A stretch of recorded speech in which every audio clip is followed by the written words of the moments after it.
talk about anticipated legislative response, and then our next steps.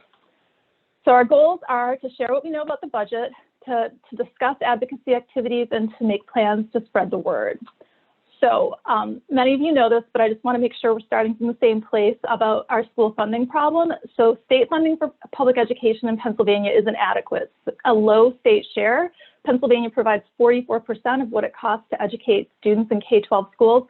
A low state share means an over-reliance on local wealth, property taxes to fund schools. In addition, most of the state funding is not distributed based on student needs. So just 11% of the state basic education funding flows through the formula that was adopted in 2016 and takes into account student need and district factors. The rest, which is about $5.5 billion, is based on student enrollment in 1992. So what happens in Pennsylvania is that the low wealth communities that need the most and that try the hardest, these are the communities that raise their property taxes the most in most cases, that they get the least for their students. So I just wanted to give a brief comment about the CARES Act funding. Pennsylvania in December received $2.2 billion in what we call ESSER 2 funding, which is funding for K-12 public schools. This, Governor Wolf was required, the Wolf administration was required to send out 90% of this via the Title I formula that is based on the number of low-income students in each school. So it was charter schools and school districts. The Wolf administration decided to send out 100% of the money through that formula, which means that all of this funding ended up going to the school districts and that need it the most. I think there's a little, cyber charter schools got a lot of this funding, but that was just the formula that had to be used. And I think that, you know, that kind of highlights an issue with cyber charter schools having too much money to start out with. It was their fair share, but I don't know that we can say that they needed it. So moving on to the governor's budget proposals. So Governor Wolf has proposed a historic increase in basic education funding and a redistribution of funding to districts with the greatest needs. So in his budget, all basic education funding that's in the $5.5 billion that is currently in basic education funding will be redistributed through the formula that takes into account students' needs and district factors.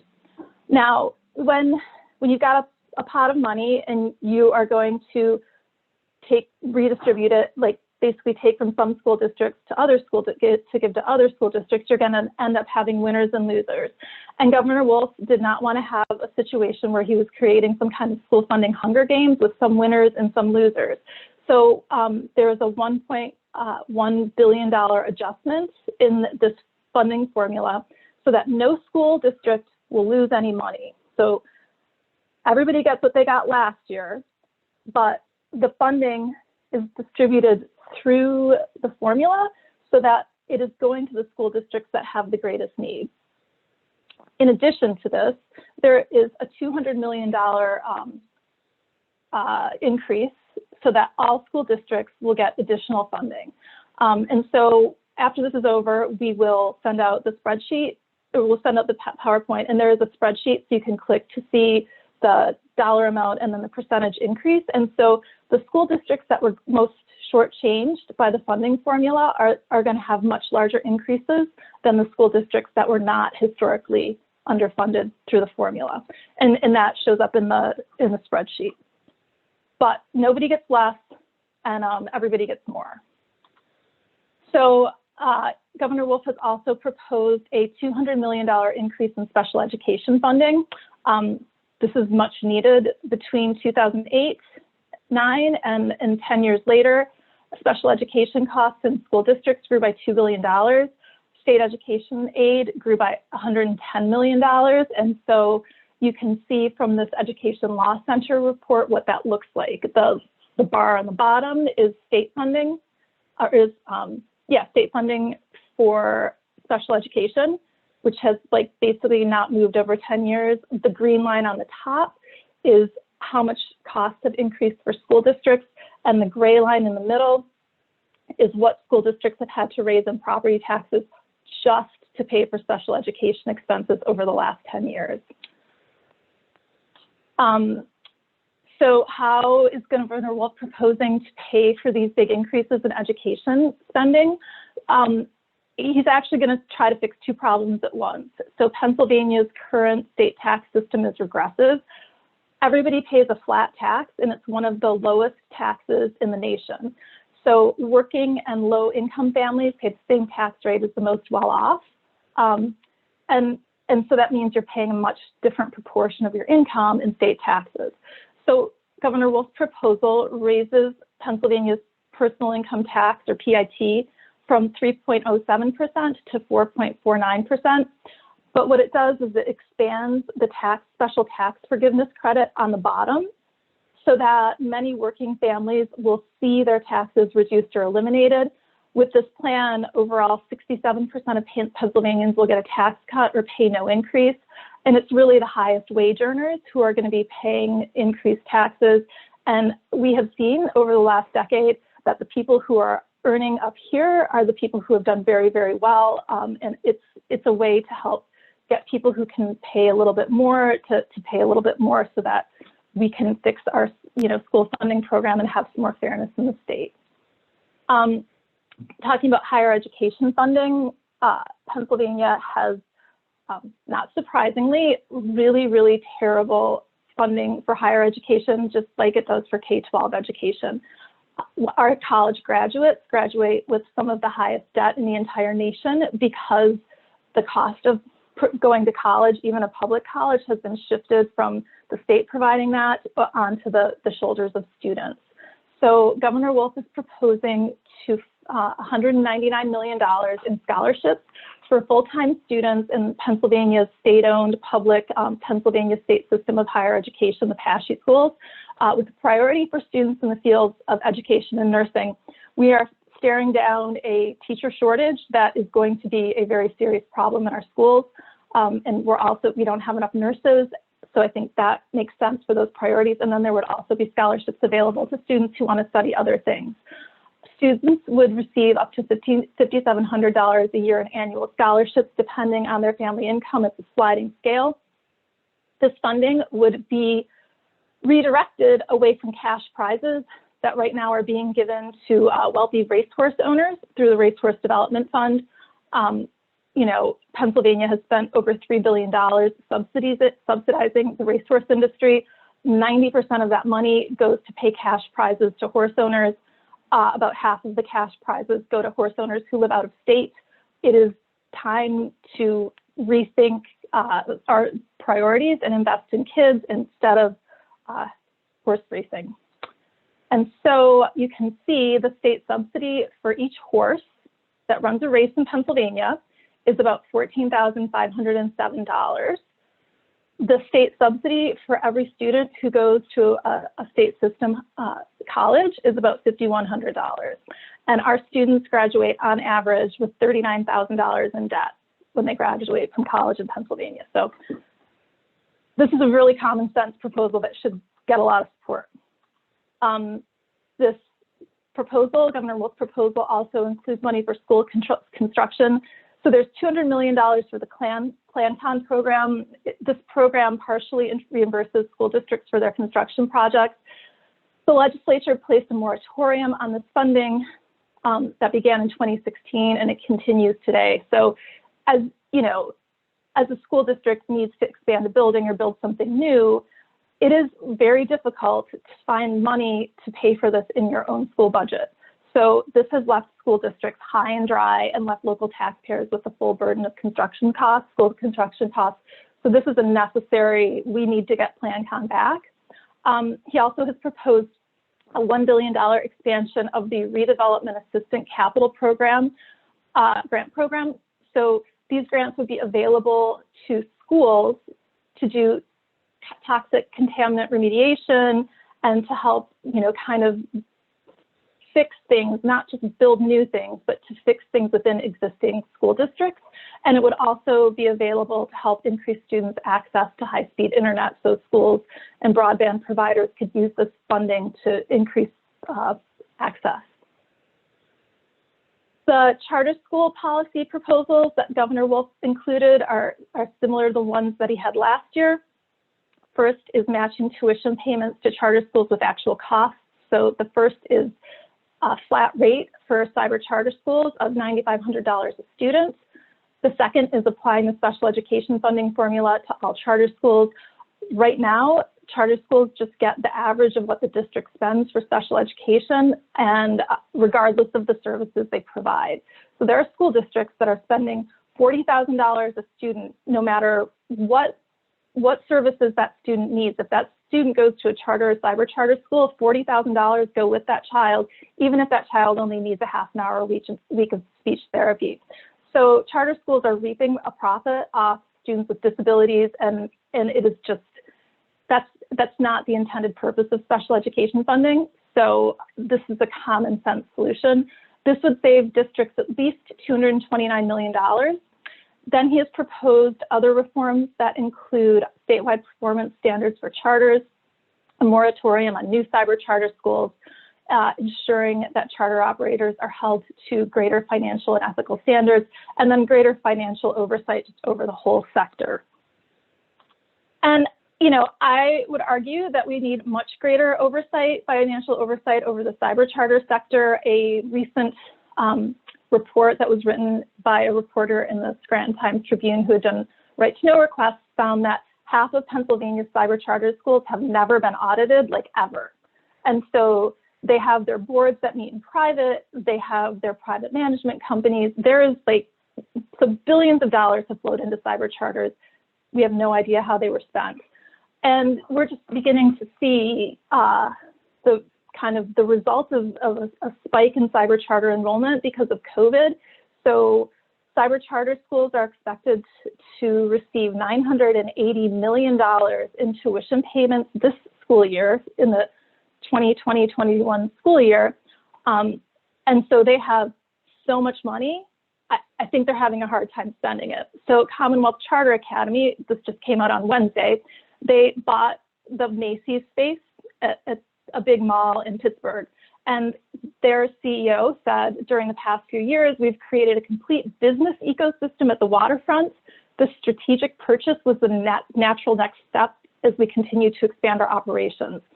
So the school also just bought a $14 million school in Malvern down in southeastern Pennsylvania. And these are cyber charter schools that educate students at home on a computer. This school hasn't been audited by the state since 2012. It's expected to get $270 million property tax dollars in tuition payments. And so it is going to be, the state has got to start looking into these finances and holding charter schools accountable for spending the property tax dollars we send them. There's also, Governor Wolf is also proposing increased financial and academic accountability for these tax credit school voucher programs that have been around in Pennsylvania for a very long time. So the Educational Improvement Tax Credit and Opportunity Scholarship Tax Credit programs allow businesses to divert their tax payments into scholarship organizations, and then the scholarship organizations provide students with scholarships. So it's a way of laundering tax dollars so that they're not going directly from a business to a private school. It's $190 million a year that's diverted from the Treasury, and under the current law, there's like absolutely no financial or academic accountability. We don't know how much, there are supposed to be income limits for students. We have no idea how much money the families make. We don't really know who the scholarships go to. We don't know if they actually subsidize poor students like they say they do, or if it's just wealthy families, benefiting from this. So Governor Wolf has proposed two things. Right now, these scholarship organizations get to skim 20% of all the money that is intended to pay for the scholarships. They get to keep 20% for themselves. So it's kind of a nice business if you can get it, if you can take these contributions, keep 20%, and then give the rest to scholarships. So by reducing that amount to 5%, which is a typical amount for other states that have these programs, $36 million more can be spent on scholarships. And this proposal also requires scholarships organizations to finally report more information about the families that are receiving the scholarships. I wanted to give everybody just a brief update on the school funding lawsuit. So the school funding lawsuit was filed it is a historic lawsuit. It is potentially game-changing in Pennsylvania, and it's coming up. So in 2014, the William Penn School District et al. Versus the Department of Education, the lawsuit was filed in 2014, has 2 counts. The first is that it's violating the Constitution. The Constitution says the General Assembly shall provide for the maintenance and support of a thorough and efficient system of public education to serve the needs of the Commonwealth. So the lawsuit is alleging that that has been violated.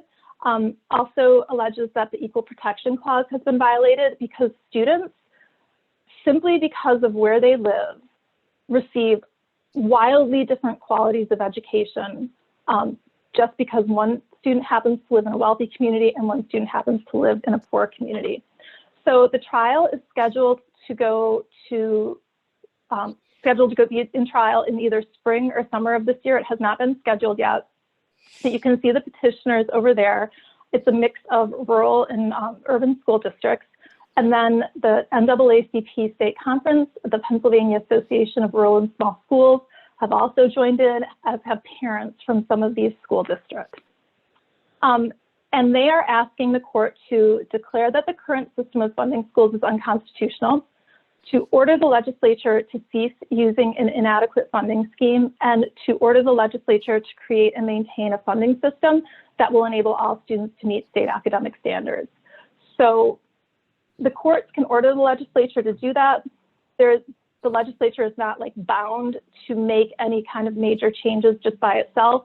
So that is why it is up to us to build the political will to solve the problem. So in the upcoming months, it's going to be really important that we focus on raising awareness of the school funding problem in our communities and then demanding action from every branch of the government to fix this problem. And even if Governor Wolf's budget is passed, and even if the funding that goes through the formula is allocated in an equitable way, that does not solve the school funding problem in Pennsylvania. You can go visit the website, fundourschoolspa.org. They had an expert come in who looked at school district spending and compared it to what they call adequacy targets that are still in state law. Basically saying how much do school districts need to spend in order to provide students with an adequate education where they can meet state standards. And they found the gap for each school district. So if you visit fundourschoolspa.org, you can go and look. So even $1.1 billion going in does not fix this problem. So in the next week or so, AdVoters is working with the law centers to develop a resolution, and we're going to be asking people all throughout Pennsylvania if they would be willing to go to their school board and ask their school board to pass a resolution in support of the school funding lawsuit, or if you are part of local civic organizations, to have your organization pass a resolution in support of the school funding lawsuit. So like the AAUW, League of Women Voters, if you're in the Rotary, all those little civic organizations, a borough council could pass this type of resolution.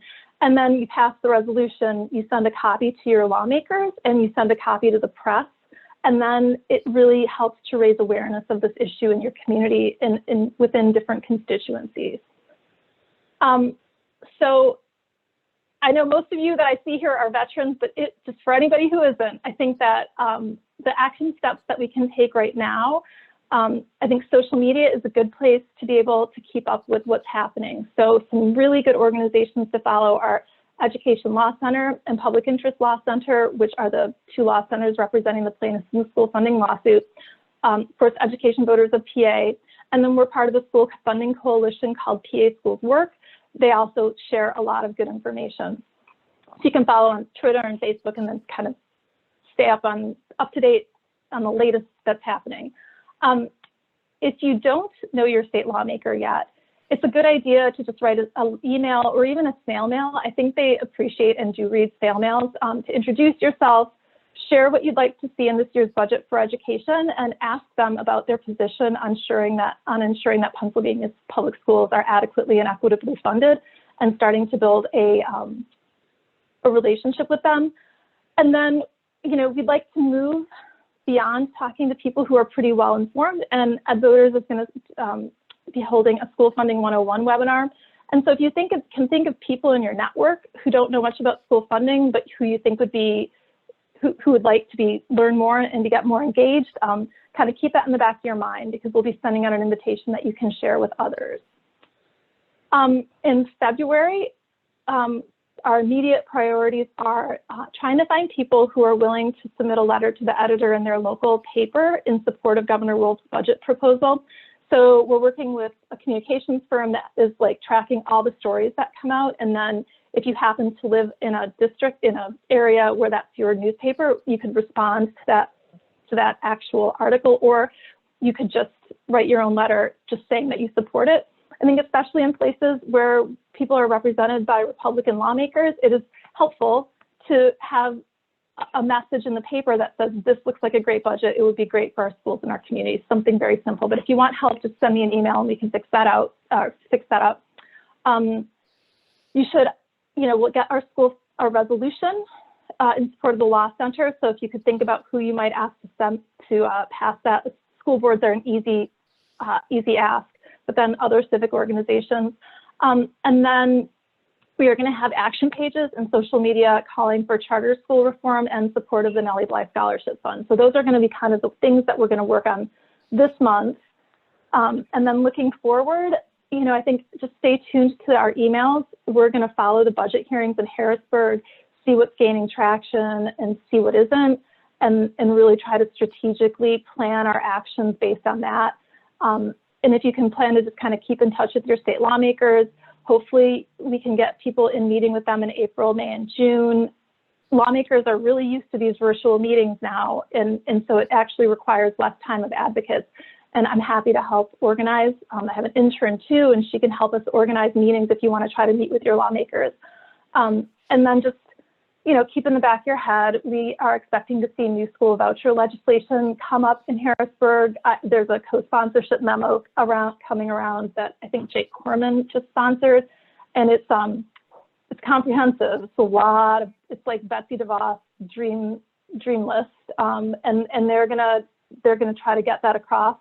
And I think that as much as it takes time and energy, it is really important that we keep beating that stuff back. We've been really successful, but once you let the camel's tent under the nose with any of these programs, we'd have a real problem. So just keep your eyes open for that, because that's on the way.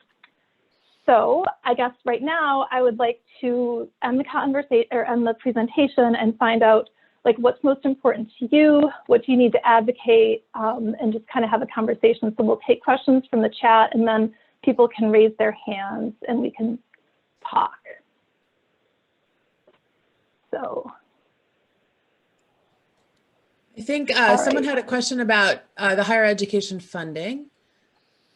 Is that Carol? So, yep, I can find more information. I know we have the lowest per capita contribution to higher education in the nation. And so I have a whole fact sheet, and I can pull out a lot of different statistics for you for Carol. But we rank, I think, 49th in the nation in terms of support for higher ed.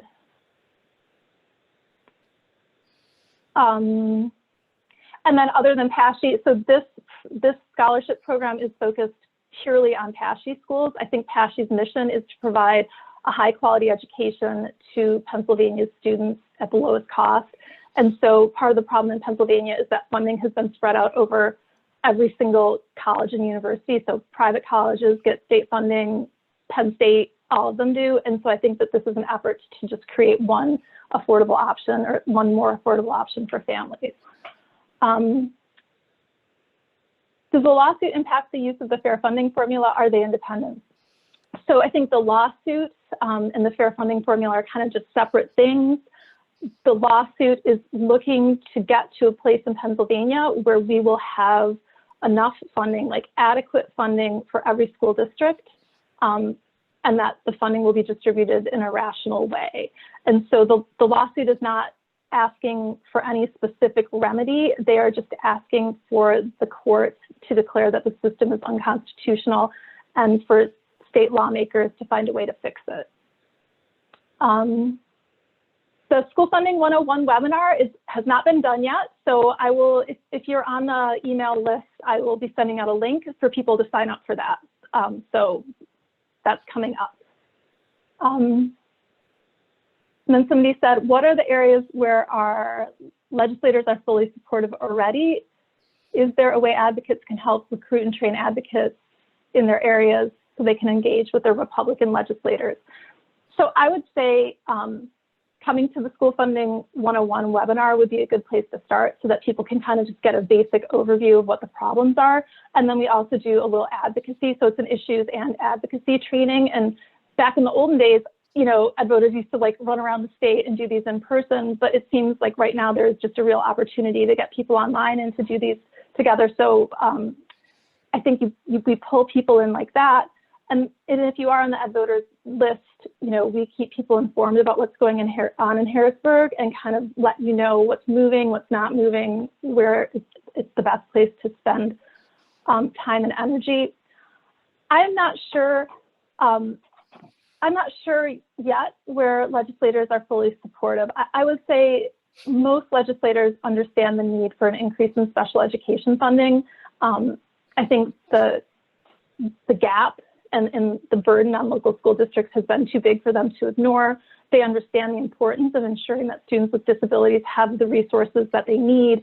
So I would say if there's one place where we know that most Republican legislators are on board, it's special ed. A $200 million increase is something that I think many of them will balk at, but I think if they balk at that, you know, $50 million is better than nothing, but it's really not going to move the needle in terms of like giving school districts, taking a step toward giving school districts the resources they need. So Susan Welsh asked, how will Wolf deal with the constitutional mandate that all citizens pay the same tax rate? There is language about like a poverty allowance, and I think that the argument is that the expanding the tax forgiveness is part of this poverty allowance. So I do believe there probably would be court issues moving forward, but I think that's the justification for being able to have this kind of different tax burden for different people.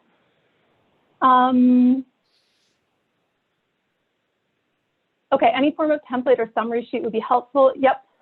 So we will work on, I would like to have more one-pagers. We do actually have one-pagers about special education funding for each school district. And those are at the PA Schools Work website. And so I can send that out to you in an email. They're like beautiful little fact sheets, one for each school district. And so a goal of ed voters is to have more fact sheets that are school district specific, because I think that those are sometimes the easiest way to be able to like wrap your head around an issue.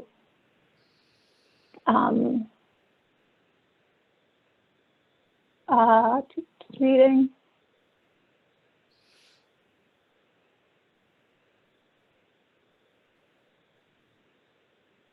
Talking points to reply to the claim that the racehorse industry will be crushed.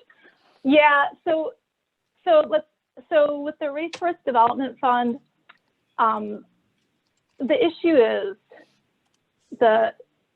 nobody cares about horse racing anymore. And this is an issue for the racing industry nationwide. It used to be that people could only gamble if they went to a track. And so if you needed to gamble, you would go and you would watch the racehorses race and you would gamble. Over the past 3 or 4 decades, gambling has expanded into all these different places. So not only can you go to a casino, you can now just gamble on your phone. And so the actual number of people who go to watch like the horse races in Pennsylvania is less than the average attendance at the Williamsport Crosscutters AAA baseball team games. Nobody is watching this racing. And this is not about agriculture. This is about gambling.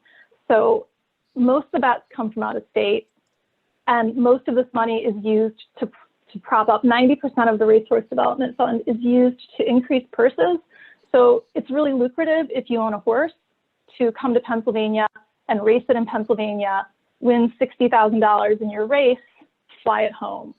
And there are these breeders' incentives, so you can like breed your horse, have it born in Pennsylvania, and then you get breeders' incentives. But then these people can, after a certain amount of time, move their horse out of Pennsylvania and still get the breeders' incentives when they race in Pennsylvania. So I think Pennsylvanians have provided $3 billion in slots tax money to the racehorse industry over the past 12 years. It is time for this industry to kind of cope with the world that we live in and stand on its own 2 feet. And I think that that's just an issue. You know, I think the racehorse industry might not be doing great if they lose $240 million in state subsidies, but should Pennsylvanians provide $240 million in state subsidies for the 15,000 jobs that are created through this? So if you visit kidsoverhorseracing.org, there's a lot of information there. So what about tackling the huge expenses of retirement pensions that really drains district budgets? That's the situation that we're in. The retirement, the payments that we made, that school districts made, you know, the state went down to zero when it shouldn't have, and told people they didn't have to pay into it, and then later on had to make up for that by really having steep increases. Those increases are starting to level off, and now they are just kind of built into part of the budget. It's there. It's a debt that the legislature made all of us incur, and it just has to get paid. It is less of an impact on school district budgets year in and year out than it used to be, though, because it is kind of leveling off. So I don't know how to have any better, solution than that. Those are the questions that are in the chat. And I see like lovely comments from people who would like more help. So if you would just email me, or I'll keep the chat and reach out to you in person. But I think that we can work together on some of these specific things. So if many schools prioritize football over clubs like band, how can we make a change? My school district cut libraries and special education, but hired a new athletic director.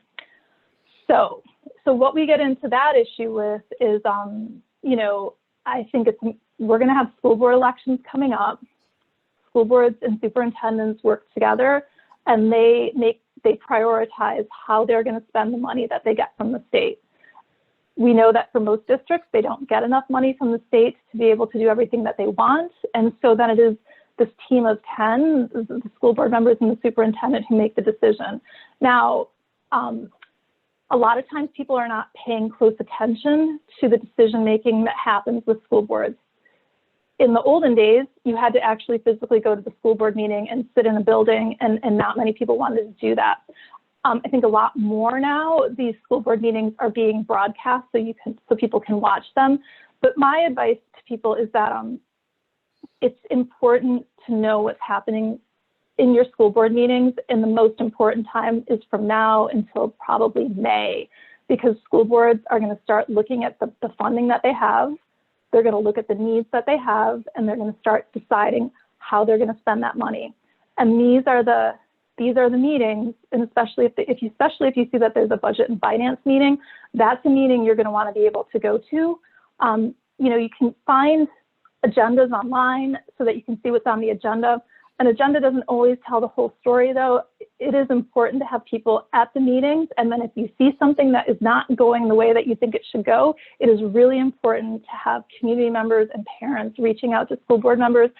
I have found that not that much public input can have a very significant impact on the decisions that school boards make around smaller issues where they actually have a choice. Now, if they have a huge budget deficit and there is no choice to make and they have to cut something, that they might not have choice. And at that point, I think you need to take your advocacy up the ladder to your state lawmaker and pin any cuts in your school districts on your state lawmakers for not providing the funding that your school district needs. I think a lot of people get very upset and angry with school boards when school boards' hands are tied because they don't have the state funding that they need.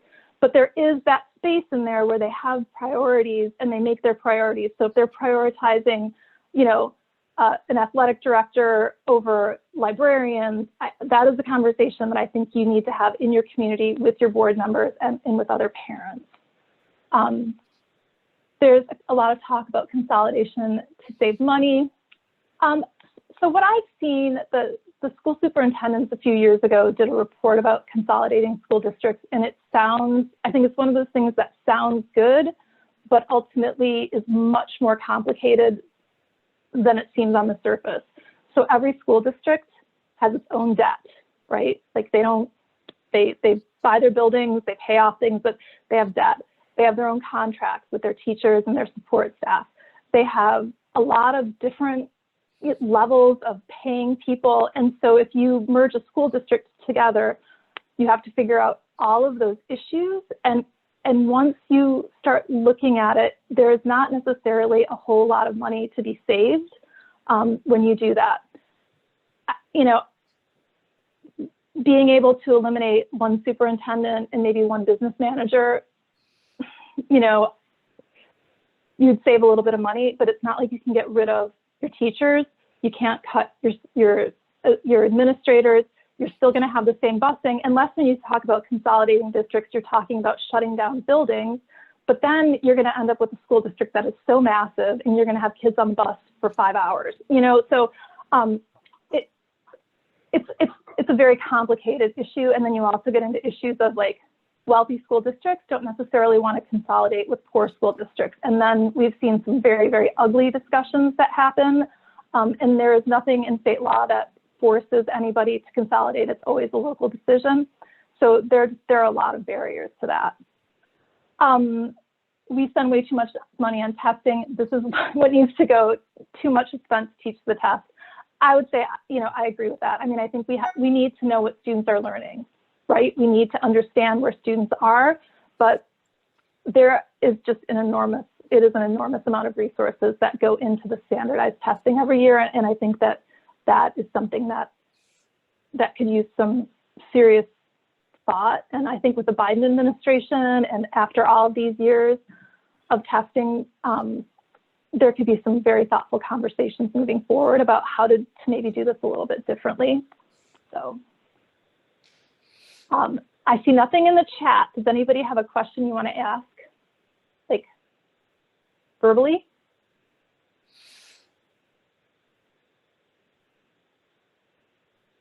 Do I see Ada? No. Susan, can I just make a quick announcement? So yep. A couple of things are going to happen. One, you'll get a follow-up to this that will ask you probably a little bit about how it went for you. We'll be able to send out links. We have email addresses, and we will send out the links that were put in the chat today. The PowerPoint has already been put in the chat if you want to take a look at it. And then on the email lists that you're on, you'll get follow-up materials that Susan talked about, like information on the lawsuit, places to sign up, but encourage you, if you're to go to those websites and sign up for updates as well. And then we'll make sure, and I think Susan, I'm sorry to speak for you, but Susan is a wonderful presenter, and although she's carrying a lot, you know, we're going to want to make sure that you're sharing out information on the Funding 101, some of the other presentations, and if you have a group together, we can talk about helping to get the right materials or even more information to that group, or an individual presentation if there's critical mass. This is Nathan Soy with Power. I just wanted to say that in this particular legislative year, this is an opportunity for all of us to work together much more deeply. And I would just hope that offline we would have the capacity to get together and talk about how we can coordinate our efforts and cooperate in our work. Thanks, Nathan. I agree. And I was, I had some parents last night on the phone, and one of them, who's also a teacher, said, I feel like this is just a different year. I feel like we are in a different place where people in all different sectors are coming together to support public education and support especially the students who have the fewest resources available, because I think we have finally seen how bad it is for these students. So I agree with you, Nathan. And I think, you know, I would love to have like a smaller group of people who want to sit and strategize about how we can work within the organizations or within your own networks. If you live someplace and you have a big network of people, kind of having like a little steering group of people who can work together. And so we do this with the PA Schools Work campaign too. So there are a lot of organizations that are all pushing this in the same direction, but the more that we can be united around this, the better, because lawmakers always look to try to fracture us and pit rural school districts against urban school districts and find different ways to divide so that we're not together. But when we lift our voices up together, we are like super powerful. And that's what we need to do. Good. Well, we will be in touch. That sounds good. Thanks, Nathan. So, you know, I guess the question, somebody said, do Dems in the state legislature and education advocates have any negotiating power? So look, I mean, every 2 years there's an election, right? And right now, Governor Wolf has laid out a vision for what we need to do if we want to have our schools fully resourced, not fully resourced, but better resourced, so that we're not leaving students behind, so that we can look in 10 years and we will have an educated workforce and we will have a Pennsylvania where people can prosper. If, you know, I think lawmakers need to hear from constituents that this is the vision that we support. And us raising these issues and talking about these issues and making these issues part of conversations in our communities is what's going to make the difference. So it's like building the movement. And if we don't win this year, then there's another fight next year, and then there's an election. And so the state has very upside down priorities when it comes to funding. So Republican lawmakers say there is no money for everything, but look, lo and behold, you know, there's money enough for a cyber charter school to buy a Macy's. There is taxpayer money enough for, you know, $200 million a year to give to wealthy horse owners as cash prizes. It is about the priorities in that building, and what we need to do is make clear that a majority of Pennsylvanians have different priorities than we've seen in these past years. And so, you know, I think it's I think we're building something, and we've built something, and we're, you know, I think we have power. So I see, Laura, that you raised your hand, or was that you were clapping? I raised my hand, sorry. Okay. I did have a question. So our school is currently working on redoing, I believe, the roof in one of our buildings. Mm-hmm. And I recall you mentioning about like that the Governor Wolf is looking into trying to create one where they pay school districts back for that type of work. If we are in the middle of that type of work in the school district and that gets passed, how will they go about those current projects? Are they going to, like, from the time it's passed, that's when they can refund school districts, or how will they go about doing that, I guess? So yeah, I think your school district right now probably has figured out within its own budget how to pay for that. I do not believe that there would be any kind of like retroactive look back for construction costs. So, you know, I think it's looking forward and then applying for money and kind of knowing that you have the money as you're starting the projects. So okay. Those roofs are expensive. I tell you, it is a lot of money to keep our school buildings in good shape. And so I think that's why those redevelopment capital assistance program grants are really important, because when school districts don't have money to keep up with the maintenance, then you end up with situations where you have poor ventilation systems. And that's why a lot of school districts haven't been able to get their kids back in buildings, because they've not had the money historically to be able to keep the quality of their buildings up. And so there's a lot to do, and this budget really tries to get at that. Are there any other questions or comments? Susan, can you hear me? Yep, I can. Yep. Okay. Well, I have a lot of opinions, as we all do. However, I want to know if I can get, along with the PowerPoint, can I get your microphone in the video? I would like to hear this over again so I can get my arguments in line. I think so. We recorded this, right, Susan? Yes, we did. Yep. I will upload it to the YouTube channel that EdVoters has, and I'll just send out a link, and then it's wonderful. all yours. Because there were some Yep. points you made that I thought were excellent, and I said, gee, I need to, repeat this to my audience. So just for reference, I'm on a school board, so I'm always grateful for these kinds of inputs. If we just depend on one sort of input, then we're not getting the whole picture. And so I sincerely appreciate you and this organization, EdVoters. Thank you. Thank you, Donna.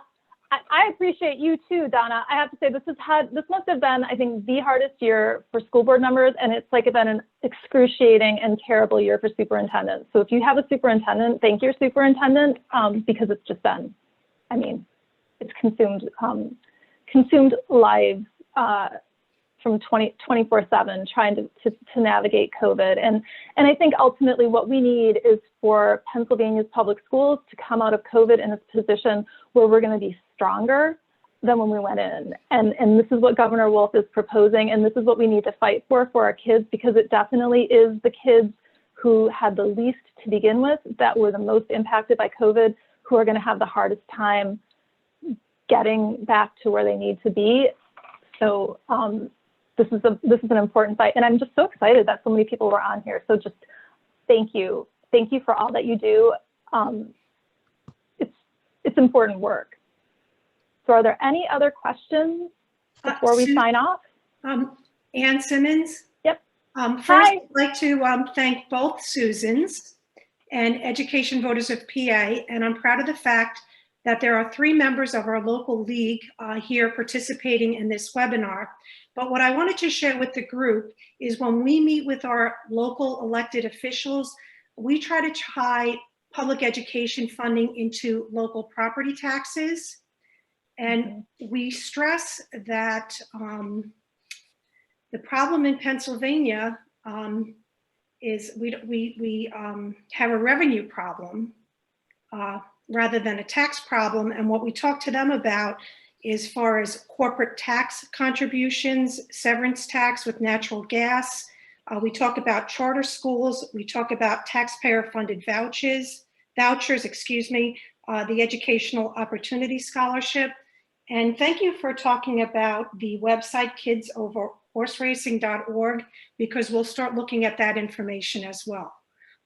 But basically, everyone's concerned about their own local property taxes.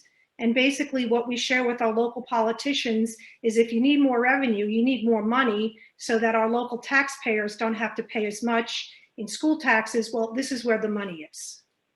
Thank you. Yep, thank you.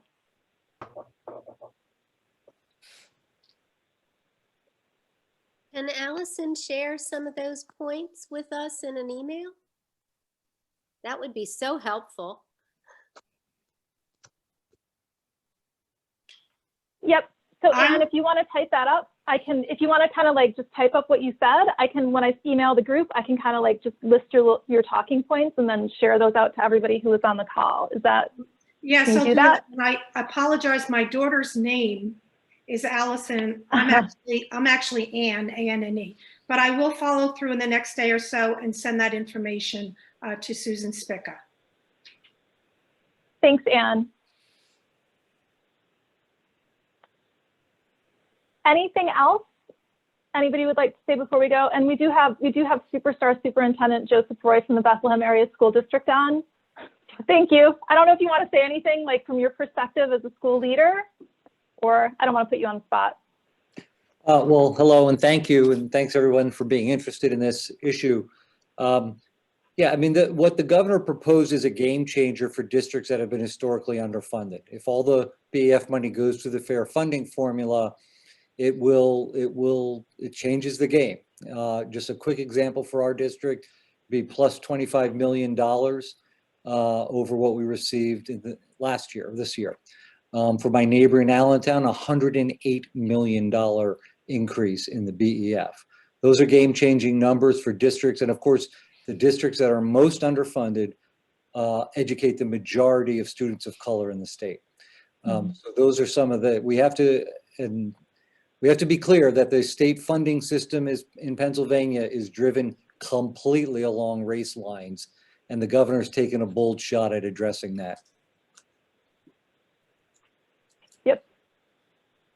I'm not counting on it. Thank you, Dr. I'm not counting on it yet in our preliminary budget, but my hopes are up. Thank you. Thank you. Any final comments or thoughts from anyone?